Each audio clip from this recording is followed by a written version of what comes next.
Guru kita yang mulia Kiai Haji Husnul Amal yang merupakan cucu daripada Allahyarham Asy-Syaikh Kiai Haji Nur Ali.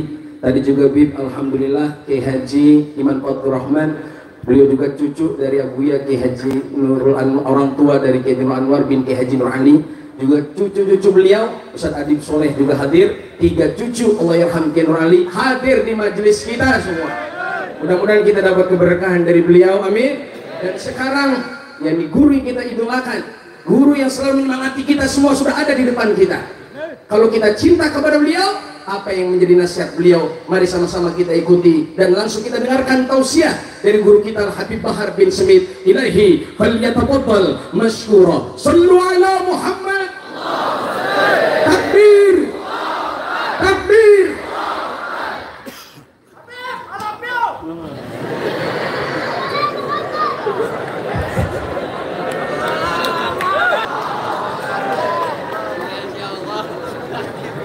Assalamualaikum warahmatullahi wabarakatuh. Alhamdulillahil qawiyyi sultanuh, al-wadihil burhanuh, al-mabsut fil wujud karamuhu wa ihsanuh. Allahumma salli wa sallim wa barik wa karrim wa addib ala nuril anwar wa sirril asrar وترياك الأخيار ومفتاح باب اليسر سيدنا ومولانا محمد المختار وآله الأطهار وأصحابه الأخيار عدد نعم الله وإفضاله. أما بعد،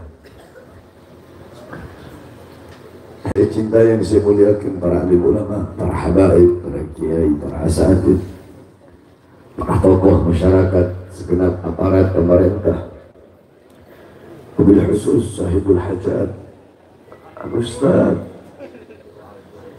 Saya cinta yang saya muliakan Kiai Haji Husnul Amal beserta segenap ormas-ormas Front Persaudaraan Islam, Jajaka, PP, Jawara. Alhamdulillah saya bahagia pada malam hari ini melihat para ormas-ormas bersatu. Apalagi bertambah kebahagiaan saya ketika melihat bapak-bapak TNI duduk bergabung bersama kita.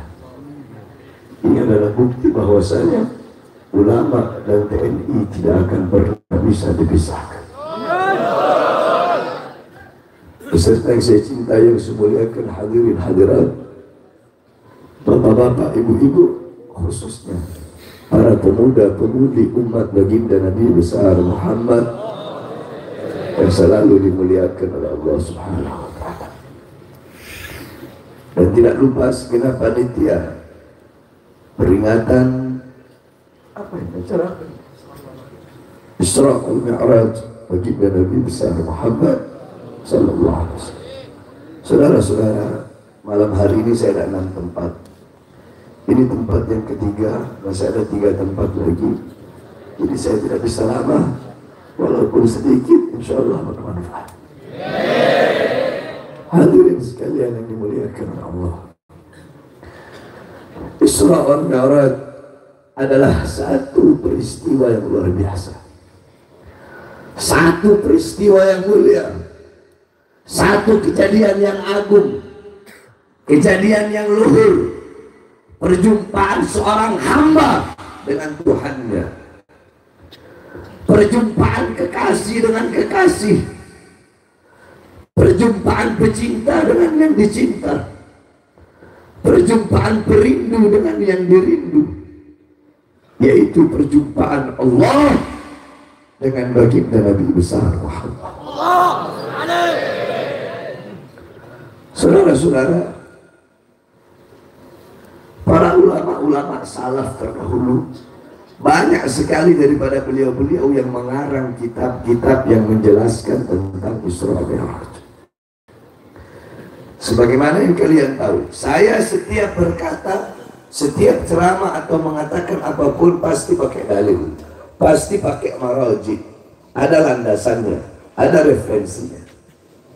Sebab saya perhatikan banyak ustadz sekarang, kiai sekarang, penceramah sekarang itu kalau menjelaskan tentang Isra Mi'raj, mereka memberikan pemahaman yang salah, bahkan bisa pemahaman yang terjerumus kepada kesesatan sang pendengar.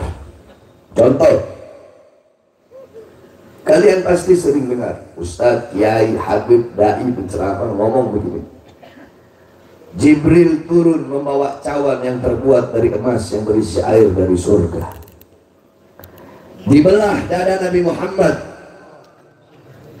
diambil hatinya, dibersihkan dari kotoran, disucikan. Saya tanya, jawab, pernah atau tidak dengar penceramah ngomong seperti itu? Pernah atau tidak? Pernah atau tidak? Kalau ada ustaz atau kiai atau habib atau dai atau penceramah ngomong seperti itu ustaz, kiai, penceramah, dai goblok. Saudara-saudara, kewajiban dai, kewajiban penceramah memberikan pemahaman kepada umat, memberikan pemahaman penjelasan yang sesuai dengan kadar akal si pendengar untuk menerima ilmu dan penjelasan tersebut. Sekarang begini, orang awam kalau ada dai ngomong seperti itu, dibersihkan. Jangankan ngomong dari kotoran, kalau ketika dia berhenti dibersihkan saja itu udah salah. Contoh, saya ngomong, hati Nabi Muhammad dibersihkan, stop. Penjelasan saya cuma sampai di situ. Pemikiran orang awam, sesuatu yang dibersihkan sebelumnya apa? Sebelumnya apa? Sebelumnya apa? Kalau penjelasan saya tentang pembelahan dada Nabi berhenti hanya sampai di situ saja, orang awam akan berpikir hati Nabi Muhammad kotor. Terus kalau hati Nabi Muhammad kotor, apa bedanya dengan kita? Kan begitu. Apalagi kalau si dai tadi menambahkan dibersihkan dari kotoran, ini kan goblok. Makanya banyak sekarang ini kiai-kiai, ustadz, dai, kalau saya bilang ustadz Indomie, digodok 5 menit jadi.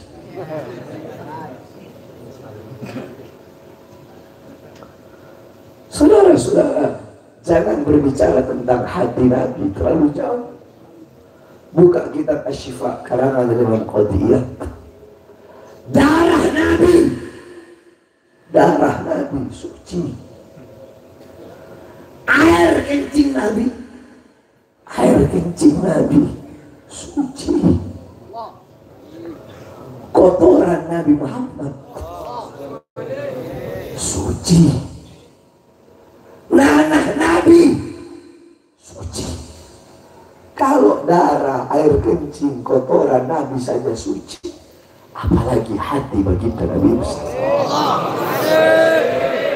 Jawas, hati-hati kalau menjelaskan itu, hati-hati. Hati-hati saudara-saudara. Apalagi yang berkaitan dengan baginda Nabi Muhammad. Terus maksudnya apa? Itu maksudnya tajdid. Tajdid itu diperbaharui. Hati Nabi udah bersih, dibersihkan lagi, paham? Hati Nabi udah suci, disucikan lagi. Tamsilnya begini, kalian punya wudhu, bersih gak? Punya wudhu, suci gak? Wudhu lagi, seperti itu perumpamaan, paham? Jadi jangan berpikir dibersihkan, hati Nabi itu dibelah 3 kali. Jadi jangan berpikir dengan dibersihkan hati Nabi berarti hati Nabi kotor. Tidak, saudara. Paham? Karena saya tidak bisa lama. Nah, kalau kalian pengen lebih jelas lagi tentang Isra Mi'raj, kalian baca kitab-kitab yang saya sebutkan ini, insya Allah kalian akan mendapatkan pemahaman yang jelas, rinci, benar tentang Isra Mi'raj. Ini kitab-kitab ulama-ulama salaf. Man arada taqadduma fa'alaihi bi kutubil mutaqaddimin. Kalau kalian pengen berada di terdepan, pemikiran kalian pengen bagus, kalian pengen terdepan dalam segala urusan, maka hendak berpegang teguhlah kepada kitab-kitab ulama terdahulu. Kitab-kitab yang menjelaskan Isra Mi'raj. Ada kitab As-Siraj Al-Wahhaj fi Haqa'iqil Mi'raj, karangan Al-Imam Abu Ishaq Muhammad bin Ibrahim An-Nu'mani Asy-Syafi'i. Beliau murid daripada Al-Imam Ibnu Hajar Al-Asqalani. Kemudian ada kitab Al-Mi'raj, karangan Al-Imam Abdul Karim Al-Qushairi. Kemudian ada kitab Ar-Risalah fil Mi'raj, karangan Al-Imam Abdul Hasan Ali bin Muhammad Al-Lakhmi. Kemudian ada kitab Ayatul Kubra fi Syarah Qissatul Isra, karangan Al-Imam As-Suyuti. Kemudian ada lagi kitab An-Nurul Wahhaj fi Qissah Isra wal Mi'raj, karangan daripada Al-Imam Ali Zainal Abidin bin Muhammad Al-Hadi Al-Barzanji. Beliau kakek daripada pengarang Maulid Barzanji. Nah, disyarahkan oleh cucunya, diberi nama kitab Tajul Ibtihaj ala Nurul Wahhaj, karangan Imam Ja'far bin Ismail Al-Barzanji. Kemudian ada kitab Qissatul Mi'raj, karangan As-Sayyid Usman Syata bin Muhammad Syata. Kemudian ada kitab Afdalul Manhaj fi Isbat Isra wal Mi'raj, karangan Al-Imam Al-Hafidh Abdullah Mustafa Al-Maradhi. Kemudian ada kitab Daw'us Siraj fi Fadli Rajab wa Qissah Al-Mi'raj, karangan Sayyid Muhammad Amin Al-Kurdi. Ulama-ulama Betawi zaman dulu, kiai-kiai Betawi zaman dulu, kalau udah masuk bulan Rajab, beliau-beliau dengan murid-muridnya itu pasti ngaji pasaran, mengkhatamkan kitab Daw'us Siraj fi Fadli Rajab wa Qissah Al-Mi'raj. 2 kitab. Itu yang pertama. Yang kedua, Khosyah Ad-Dardir, karangan Imam Ahmad Abdul Barakat Ad-Dardir. Ya, kiai Betawi, Jawa Barat, Banten, 3 tempat itu. Kemudian ada lagi kitab Minhajus Syami, Mukhtasar Mi'rajus Syami, karangan Syekh Yusuf bin Ismail An-Nabhani. Kemudian ada kitab Nailul Muna wal Ghaya As-Sa'ul fil Mi'raj Sayyidina Al-Mukhtar Ar-Rasul, karangan Imam Muhammad bin Ja'far Al-Kattani.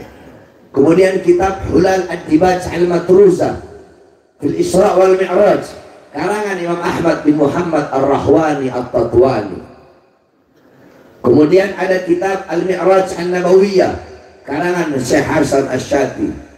Kemudian kitab Qissatul Mi'raj, karangan Imam Najmuddin Al-Ghaiti. Kemudian ada kitab Mu'jizatul Kubra li Sayyidil Anbiya, karangan Al-Imam Syekh Nafi Al-Jauhari. Kemudian kitab Yawaqit Taj Al-Wahhaj fil Isra wal Mi'raj, karangan daripada Al-Imam Muhammad bin Muhammad Al-Hadi Al-Kattani. Kemudian kitab Al-Anwar Al-Bahiyah fil Mi'raj Khairil Bariyah, karangan guru besar kami Imam Ahlus Sunnah wal Jamaah Abuya Sayyid Al-Habib Muhammad Ibn Ali Al-Maliki Al-Hasani Al-Maki. Pelajari kitab-kitab tersebut, insyaallah kalian akan mendapatkan pemahaman yang jelas dan rinci tentang kejadian Isra Mi'raj. Saudara-saudara, intinya saja, Isra Mi'raj Allah undang Nabi Muhammad untuk apa? Untuk menerima satu perintah yang mulia, satu perintah yang agung, satu perintah yang suci, satu perintah yang utama, satu perintah yang penting, satu perintah yang dimana ketika Allah memerintahkan perintah-perintah yang lain cukup melalui Al-Quran. Ayo semua jawab yang keras. Allah perintahkan puasa melalui apa? Allah perintahkan haji melalui apa? Zakat melalui apa? Sedekah melalui apa? Melalui Al-Quran. Tapi perintah yang satu ini tidak cukup melalui Quran. Allah undang langsung Nabi Muhammad bil jasad wal ruh, yaqtotan, dalam keadaan sadar, dalam keadaan terjaga, jasadnya, ruhnya berjumpa dengan Allah. Ro'a Azizul Wahhab bila hijab, beliau berjumpa langsung dengan Allah tanpa setitik pun penghalang. Bahkan Al-Imam Al-Qastalani beliau mengatakan, siapa yang lebih mulia, sendal Nabi Muhammad ataukah malaikat Jibril? Jibril tidak pernah berjumpa langsung dengan Allah, tapi Nabi Muhammad bahkan sandalnya berjumpa dengan Allah. Kenapa sandal itu menjadi mulia? Itu sandal hanya kulit biasa. Sandal itu menjadi mulia karena menempel dengan sesuatu yang mulia, yaitu kulit baginda Nabi besar Muhammad. Alam tara jildal hadira mugabbalan bisagafi lamma ansara jildal mushafi. Tidak pernahkah kalian melihat kulit-kulit yang tidak berharga, kulit-kulit yang tidak bernilai, kulit-kulit tersebut dicium di mulut-mulut, dicium di bibir-bibir, ketika kulit itu menjadi sampul ayat suci Al-Quran. Contoh begini, ini ibarat kata kulit. Saya punya satu kulit, saya belah dua kulit saya. Ini kulit kambing, saya belah dua. Kulitnya sama kan? Dari satu kulit yang sama. Yang ini saya bikin dompet, yang ini saya bikin sampulnya mushaf, sampulnya Quran. Yang saya bikin dompet, megangnya harus punya wudhu. Megangnya harus punya wudhu nggak? Nggak perlu kan? Taruh di bawah, boleh nggak? Dilempar, boleh nggak? Dibakar, dilempar di tong sampah, dilempar, dibuang ke got, ditaruh di belakang. Yang ini sama kulitnya, menyentuhnya boleh gak kalau gak punya wudhu? Harus punya wudhu. Dimulia, ditaruh di tempat yang tinggi. Kenapa? Kan sama kulitnya. Yang membedakan kulit yang ini bercampur dengan sesuatu yang mulia. Apa itu? Ayat suci Al-Quran. Sebab ada sebagian ulama berpendapat Nabi Muhammad Isra Mi'raj cuma ruhnya saja. Mereka punya dasarnya adalah riwayat hadis Sayyidatuna Aisyah radhiyallahu anha. Tetapi pendapat yang paling muktamad, pendapat yang paling kuat, Nabi Muhammad Isra Mi'raj bil jasad wal ruh. Buktinya apa? Al-Imam Fakhruddin Ar-Razi, Al-Imam Baghawi, Al-Imam Baydawi, Al-Imam Jalaluddin Al-Mahalli, Al-Imam Ibnu Katsir, Al-Imam Qurtubi, beliau mengatakan, yakni subhanalladzi asra bi'abdihi. Abd, di sini Allah pakai kata abd. Abd itu hamba yang utuh. Hamba yang utuh itu maksudnya apa? Ra'a bi'alatil ilm, sami'a bi'alatil udun, takallama bi'alatil lisan, masaka bi'alatil yadin, masya bi'alatil rijlin, syaqa bi'alatil qulub. Hamba yang utuh adalah hamba yang melihat dengan alat. Melihat dengan alat. Orang sini masalah masjid. Saya jauh-jauh lagi sakit tapi semangat. Masa ke kampungnya Kiai Haji Nur Ali orangnya lembek-lembek. Mana ruh jihadnya Kiai Nur Ali? Saya tanya, jawab yang keras. Melihat dengan alat, mendengar dengan alat, berkata dengan alat, menyentuh dengan alat, berjalan dengan alat, merasa dengan alat. Kita yang utuh. Saya tanya, kalau ruh doang tanpa jasad, bisakah melihat dengan alat mata? Bisakah mendengar dengan alat telinga? Sebaliknya, ruh saja, jasad saja tanpa ruh, bisakah melihat dengan alat mata? Mendengar dengan alat telinga? Berarti yang bisa apa? Jasad dan ruh. Itu bimakna al-abad di situ. Saya kalau mau jelasin Isra Mi'raj 1 bulan nggak kelar. Subhanallah. ana bima'na tanzih, yakni al-murad tanzih Allah min kulli su' al-bara'ah, yakni subhana bima'na al-bara'ah, al-bara'ah min kulli, panjang lebar. Intinya saja begitu.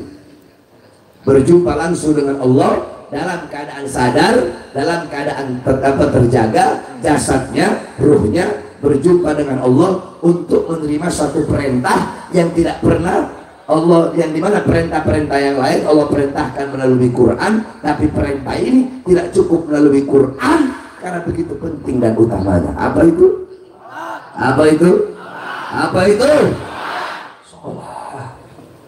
Makanya jaga kau punya sholat, perhatikan kau punya sholat, utamakan kau punya sholat.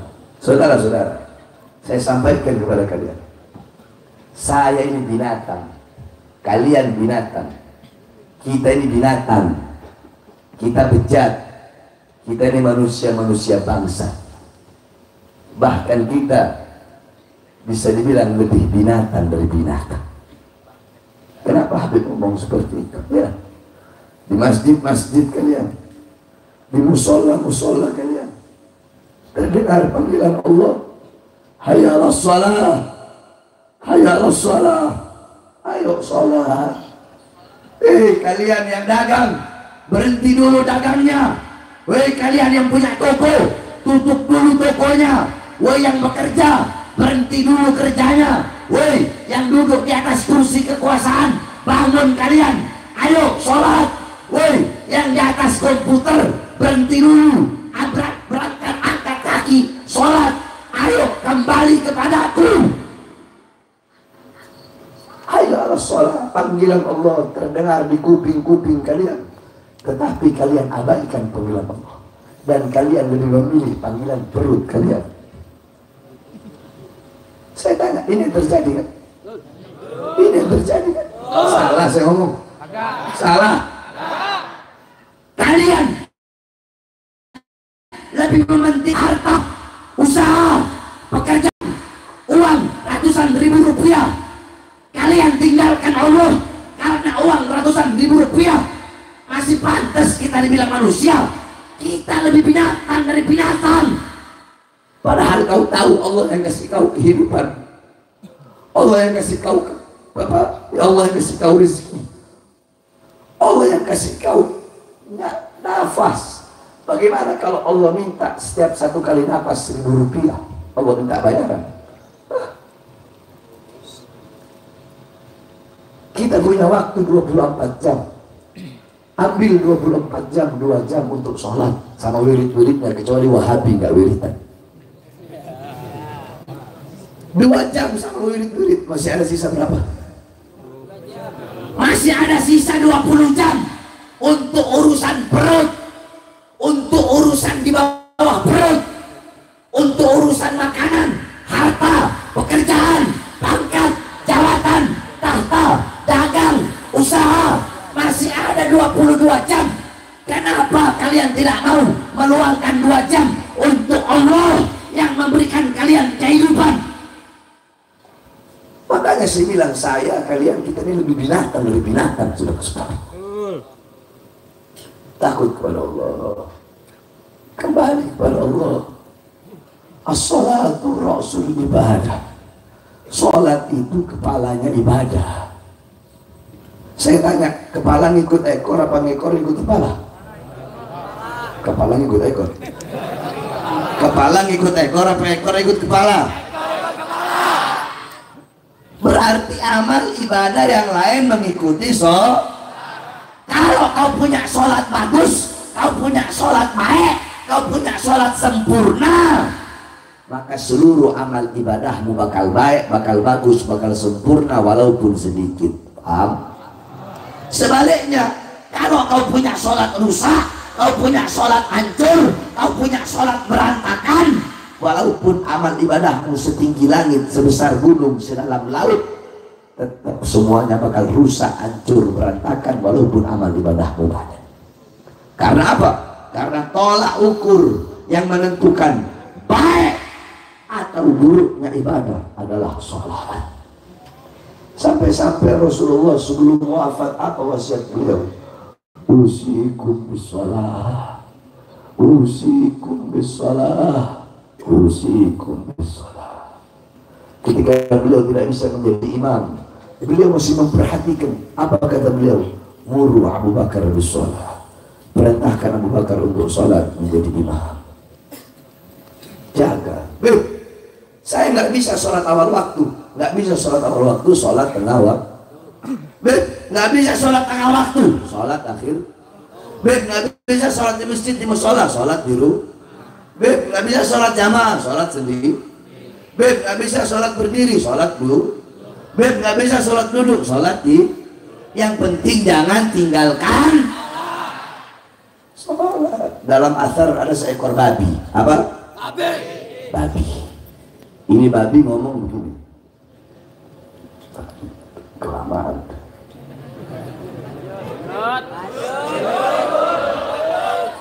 Ada yang ngomong saya pulang. Ana asyarrad dabbah. Kata babi, saya ini binatang paling buruk. Saya ini binatang paling hina. Tapi sehina-hinanya saya, seburuk-buruknya saya, setidaknya saya masih lebih mulia daripada orang yang meninggalkan sholat 5 waktu dengan sengaja. Jawab yang keras. Berarti kalau ada orang meninggalkan sholat 5 waktu itu orang apa? Apa? Apa? RT nggak sholat, RT apa? RW nggak sholat, RW apa? Kurang keras. Lurah nggak sholat, lurah apa? Camat nggak sholat, camat apa? Bupati nggak sholat, bupati apa? Wali kota nggak sholat, wali kota apa? Gubernur nggak sholat, gubernur apa? Menteri nggak sholat, menteri apa? Presiden nggak sholat, presiden apa? Polisi nggak sholat, polisi apa? Tentara nggak sholat, tentara apa? Anggota dewan nggak sholat, anggota dewan apa? Ustadz nggak sholat, ustadz apa? Kiai nggak sholat, kiai apa? Habib nggak sholat, Habib apa? Giliran Habib kenceng banget. Bukan babi dong, lebih babi dari babi. Kan babi bilang saya lebih mulia. Ya, makanya jaga kau punya sholat. Apalagi anak-anak muda, anak-anak muda. As-salatu imaduddin. Sholat itu tiangnya agama. Saudara-saudara, kamu mau tahu yang merobohkan tiang agama, yang merobohkan tiang syariat, yang merobohkan tiang Islam bukan agama lain, bukan orang kafir, bukan orang Kristen, bukan orang Katolik, bukan orang Buddha, bukan orang Hindu, tetapi yang merobohkan, yang merusak tiang agama Islam adalah anak-anak Islam sendiri, orang Islam sendiri yang merobohkan, bukan agama lain. Bukan kita yang merobohkan tiang agama kita, saudara-saudara. Ayo saya tanya, di Indonesia yang paling banyak mabuk siapa? Islam mau bukan? Orang Islam? Yang paling banyak mabuk? Yang paling banyak jadi pelacur? Yang paling banyak narkoba? Yang paling banyak maling? Yang paling banyak koruptor? Makanya saya, walaupun banyak masukin mu'alaf masuk Islam, tapi bagi saya itu tidak terlalu penting. Yang paling penting bagi saya mengislamkan orang Islam. Makanya saudara-saudara, khususnya anak muda, kalian anak muda, jaga, perkuat, perkokoh. Kau punya tiang agama, tiang syariat. Bagaimana caranya, Beb? Satu, cara mengokohkan, cara memperkuat tiang agama dengan menjaga sholat, mengutamakan sholat, ramaikan masjid-masjidmu, ramaikan majelis taklim, ramaikan majelis ilmu, dekat dengan ulama, dekat dengan habaib, belajar agama. Itu cara yang pertama. Dengan mengutamakan sholat, dengan menjaga sholat, dengan meramaikan masjid. Yang kedua, cara memperkokoh dan memperkuat tiang Islam, yaitu dengan amar ma'ruf nahi munkar, menyeru kepada kebaikan, menyampaikan kebaikan, menyampaikan kebenaran, menyampaikan keadilan, dan mencegah kemungkaran. Saudara-saudara, khususnya pemuda-pemudi kampung apa namanya ini? Para pemuda-pemudi Ujung Harapan, Saya wasiatkan kepada kalian semua, sampaikan kebenaran, jangan pernah takut kepada siapapun. Saudara-saudara, sampaikan kebenaran, tegakkan keadilan, lawan kezaliman, kemungkaran dari manapun datangnya. Jangan pernah takut. Saudara-saudara, ujung harapan Kiai Haji Nur Ali, pengorbanan beliau, perjuangan beliau luar biasa untuk Islam, untuk bangsa, untuk NKRI. Saya tanya kalian, apa yang telah kalian korbankan untuk Islam? Apa yang telah kalian perjuangkan? Saya tanya, jawab. Pernahkah kalian di penjara 9 kali? 9 kali masuk penjara, pernah? Tidak. Pernah kalian berada di penjara yang berada di tengah-tengah pulau, yang selnya lebar 1 meter, panjang 1,5 meter? Selama dalam sel itu kalian hanya bisa melihat 2 warna, merah dan abu-abu. Pernahkah kalian diborgol tangannya, diborgol perutnya, dan diborgol kaki? Dari borgol tangan ke borgol perut, dari borgol perut ke borgol kaki. Tangan yang mengalir darah Rasulullah, perut yang mengalir darah Rasulullah, kaki yang mengalir darah Rasulullah, diborgol dan dipertontonkan, saudara-saudara.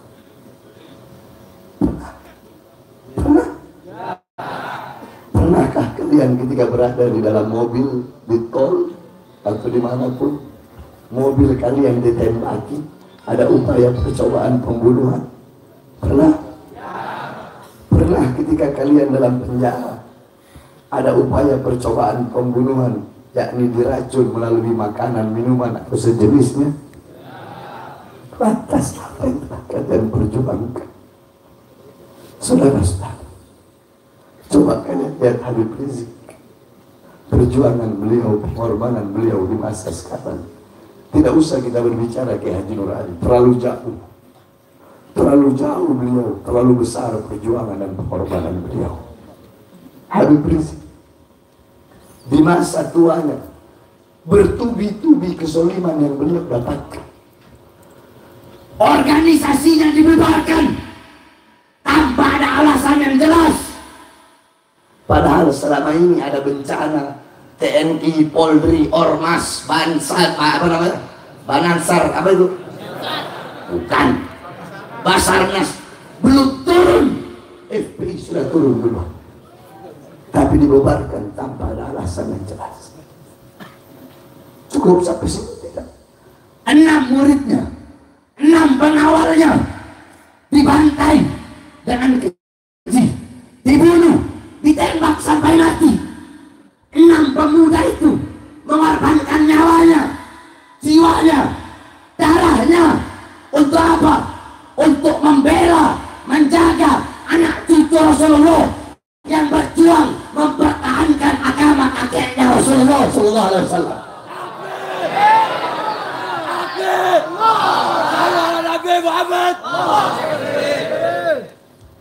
Saya 2009 di penjara kasus kota, 2010 di penjara kasus Mbak Priu, saya yang pimpin. 2011 di penjara kasus Ahmadiyah, 2012 di penjara kasus The Mosque, 2018 di penjara kasus Habib palsu, 2020 saya bebas, siang bebas, malam ceramah, besok ditahan, dibawa ke Nusa Kambangan. Cukup sampai di situ? Tidak. 2021 akhir saya bebas. Belum sampai 1 bulan, 2022 awal 1 Januari saya ditahan. Kenapa? Karena ceramah saya yang membela 6 laskar yang wafat. Saya tanya, 6 laskar yang wafat itu apakah mereka bukan bagian dari rakyat? Hah? Jawab. Rakyat itu bukan? Masyarakat itu bukan?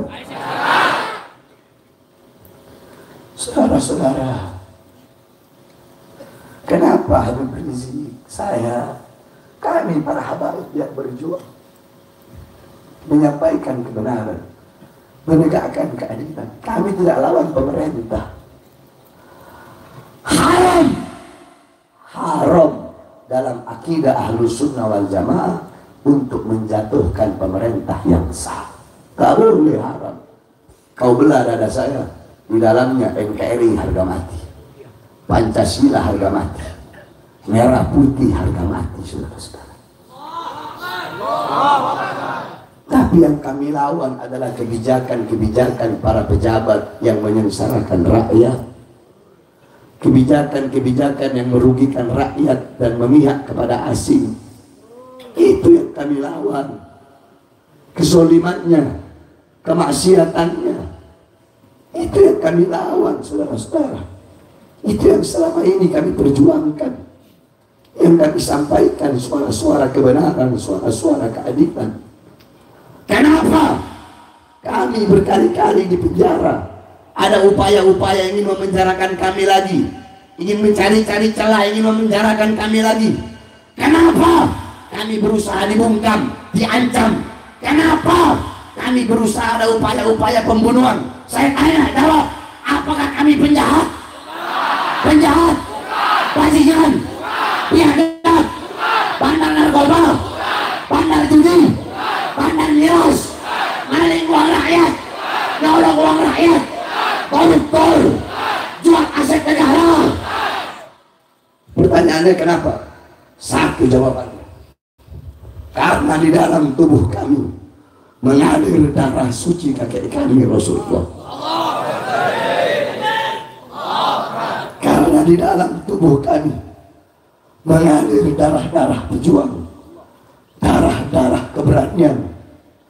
Maka saya sampaikan, hai para pejabat, hai para aparat, kami bukan pecundang, kami bukan penakut. Kalian tidak akan pernah bisa membuat kami diam dan bungkam untuk menyuarakan kebenaran. Kakek-kakek kami sudah biasa dibunuh.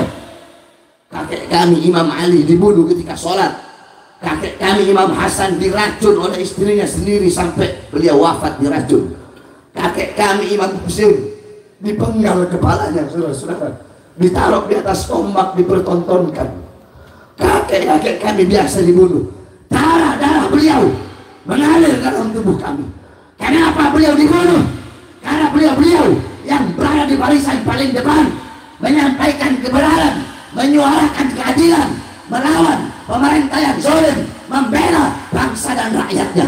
Darah-darah beliau mengalir dalam tubuh kami, sehingga kami para habaib akan tegak berdiri, tidak akan pernah tunduk kepada kezaliman, kemungkaran, tidak akan pernah tunduk kepada ketidakadilan. Kami akan selalu berada di barisan paling depan, membela NKRI, bangsa dan rakyat Indonesia. Saudara, Allahu Akbar. Indonesia merdeka, merdeka, merdeka.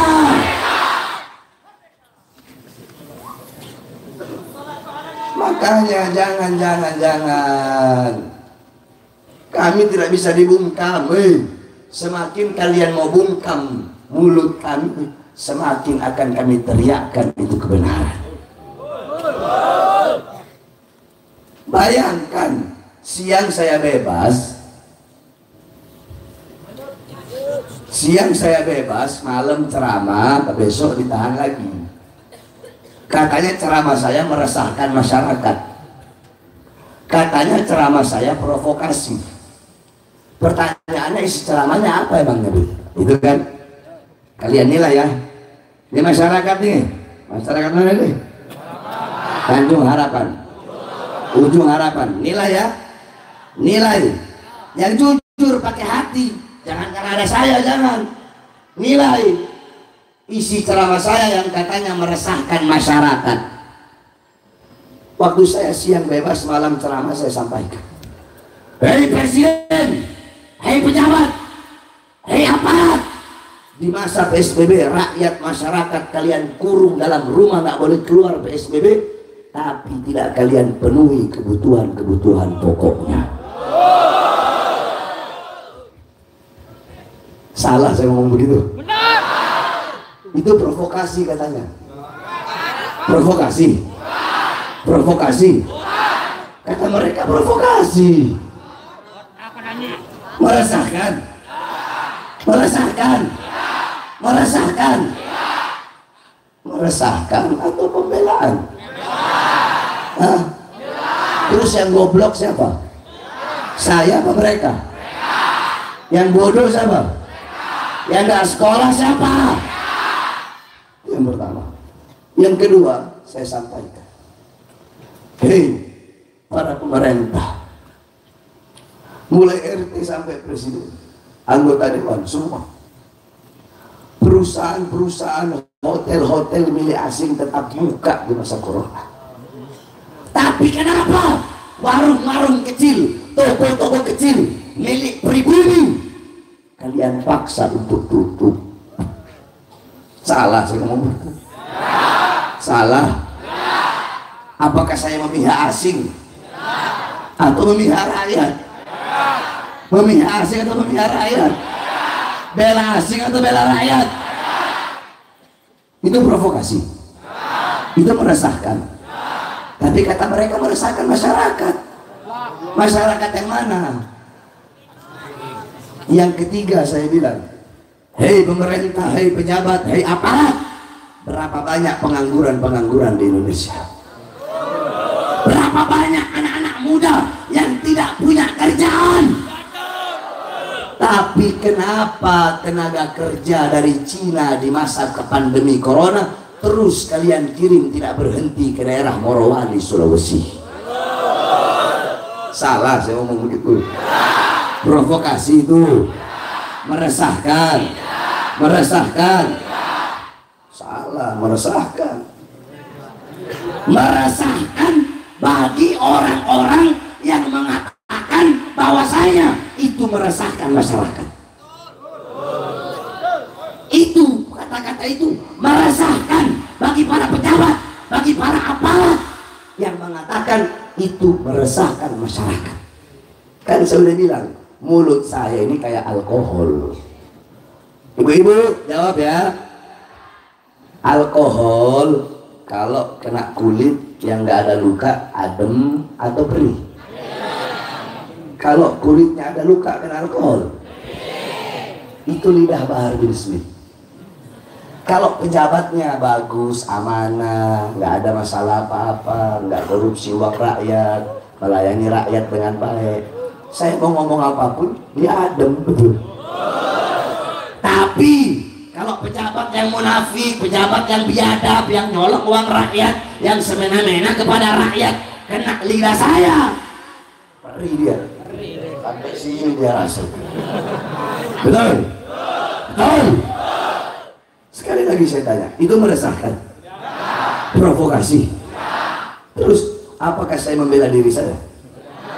Keluarga saya? Kelompok saya? Murid saya? Siapa yang saya bela? Siapa yang saya bela? Siapa yang saya bela? Siapa yang saya bela?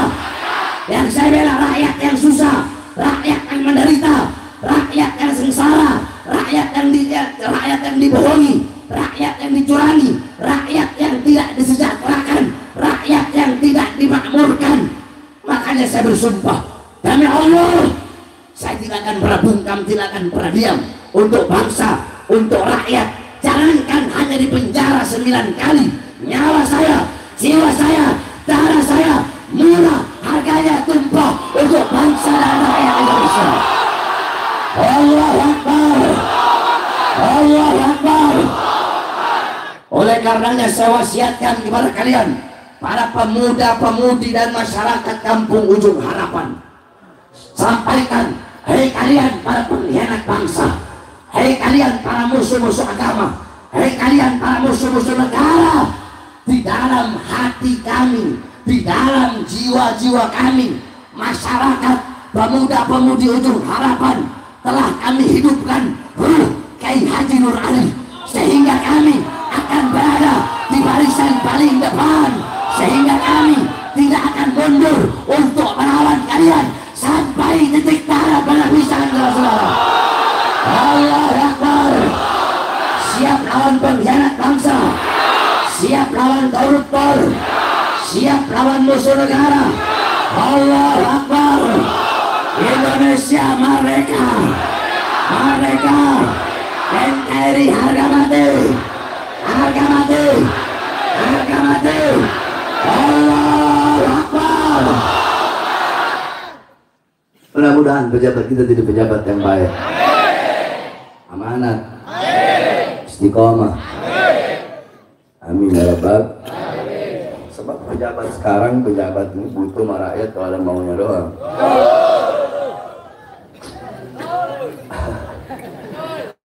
Mau pencalonan butuh sama kiai, ya, butuh sama majelis-majelis. Saya berjanji mensejahterakan rakyat. Saya berjanji memakmurkan rakyat. Amanah. Setelah jadi yang makmur bukan rakyat, yang sejahtera bukan rakyat, yang makmur partainya, yang sejahtera politiknya. Kita bangsa dan rakyat Indonesia menjadi budak di negara kita sendiri. Makanya saya sampaikan, ayo para ustadz, para kiai, para habaib bersatu. Jangan hanya karena beda-beda bendera, ulama saling berantem. Betul? Kalau kiai-kiai, habib-habib sekarang ini macam-macam. Ada kiai kuning, habib kuning, kiai hijau, habib hijau, kiai merah, habib merah, kiai putih, habib putih, kiai biru, habib biru. Pak maksud Pak? Kiai Golkar, habib Golkar, kiai PDI, habib PDI, kiai Gerindra, habib Gerindra, kiai PKB, habib PKB, kiai P3, habib P3, kiai PAN, habib PAN, apalagi? Semuanya ntar disangka nggak adil lagi. Apa yang belum? Kiai Nasdem, habib Nasdem, terus kiai PKS, habib PKS, terus kiai Demokrat, habib Demokrat, kiai Perindro, habib Perindro. Kalau dulu kiai Prabowo, habib Prabowo, kiai Jokowi, habib Jokowi. Nanti 2024 nih mungkin Habib Anies, Kiai Anies. Saya nggak ada pilih siapa-siapa. Kenapa ini ambil itu? Ada Kiai Anies, ada Habib Anies, ada Kiai Ganjar, ada Habib Ganjar. Kalau tanya Habib Bahar, pilih mana? Oh, 2024 saya wallahu a'lam bishawab. Saya nggak mau ikut campur. Cukup sudah saya dikhianati. Bagi saya yang paling mahal satu, kesetiaan. Saudara-saudara, paling mahal itu setia. Gak ada yang lebih mahal dari itu. Ibu-ibu ya? Benar gak ibu-ibu? Ibu-ibu paling senang dapat suami setia. Bagi saya paling mahal itu kesetiaan.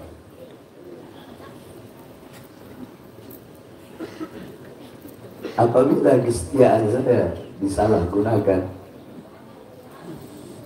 maka orang-orang yang tidak setia itu akan melihat senyuman saya. Akan tetapi tidak semua senyuman melambangkan kasih saya. Singa tersenyum ketika ingin menerkam mangsanya. Sebelum saya tutup, saudara-saudara,